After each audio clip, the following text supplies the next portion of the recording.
Slivkový, jahodový, marhuľový, ale tiež aj banánový, mangový alebo dokonca z čili. Teraz nerozprávam o lekvároch, nerozprávam ani o koláčoch, rozprávam totiž o mede. Dnes vám ukážem a hlavne ochutnám skutočnú špecialitu. Rôzne aj pomerne netradične ochutené medy. Viac ako 30 príchutí, kvalita z kraja Vysočina a poctivá starostlivosť o včely. To všetko včelárstvo Domovina ponúka, ale ešte než sa tu do toho pustím, musím vám povedať, že ako náhle sa kolegovia dozvedeli, že budeme natáčať a koštovať medy od Domoviny, hneď sa pustili do zdieľania svojich skúseností. Vraj sú to tie najlepšie ochutené medy, aké kedy mali a že ma čaká niečo naozaj výnimočné. Tak som zvedavá a poďme to teda zistiť. Začnem hneď z ostrá, medom z čili. Netradičná kombinácia, ktorú ale určite musíte skúsiť. Tak chuť je naozaj vyvážená, príjemne štiplavá, ale stále sladká samozrejme. Skúsme teraz tento.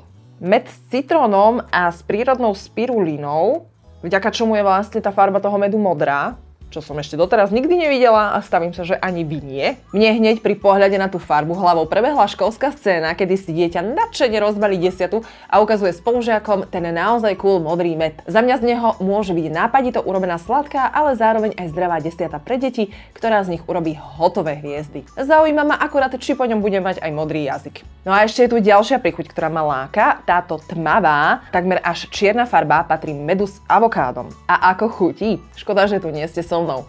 Jeho chuť je jemná, ľahko exotická a dokážem si ho skvele predstaviť napríklad do jogurtu alebo ovocného smoothie.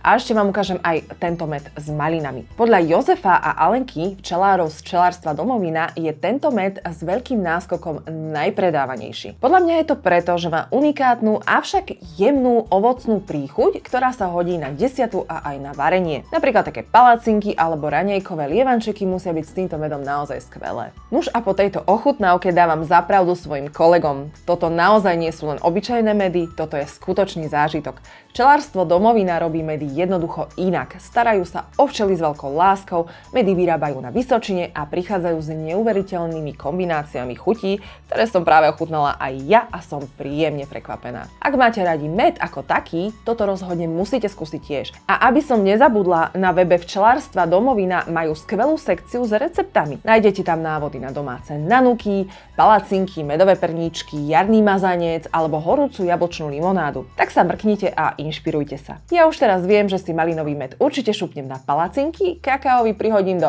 ovsených vločiek a ten z čili použijem na nejakú parádnu marinádu. A čo vy? Ktorý by ste ochutnali ako prvý? Napíšte nám dolu do komentárov pod video a pozrite sa aj na skúsenosti mamičiek na koníku, ktoré ich už tiež vyskúšali a testovali. Link na všetky recenzie je v popise videa. Majte sa doslova medovo a dovidenia pri ďalšom videu.